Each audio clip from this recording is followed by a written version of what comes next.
Welcome back to Unit 14. According to Professor Arndt Bauerkamper of the Freie Universität Berlin, there are three groups of people who are mainly responsible for the growing interest in Nazi regalia. Regalia. Regalia. The first group of people are far-right extremists. These are people who share the Nazi Party's twisted ideology. The second group of people are those who are simply fascinated by the period of the Nazis, although they don't necessarily share in their politics. These people tend to have a more sanitized view of history and feel distance between themselves and the Nazis of the past, despite the fact that the Nazis, of course, were responsible for a tremendous amount of human suffering. The third group are perhaps the most interesting of all, simply those who are motivated by money.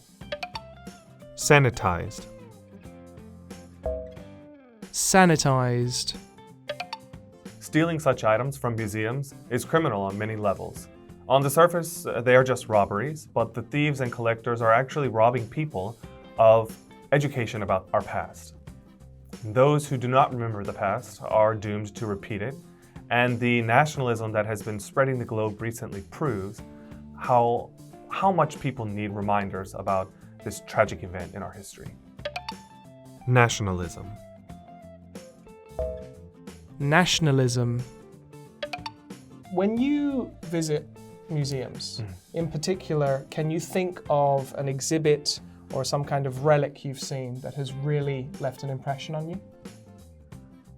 Yeah, we're in Korea. I went to one of the Japanese memorials here in Seoul and saw some kind of contraption that held a prisoner, right? Koreans at the time. But it was designed so that the height was just short enough that meant you had to kind of stoop over.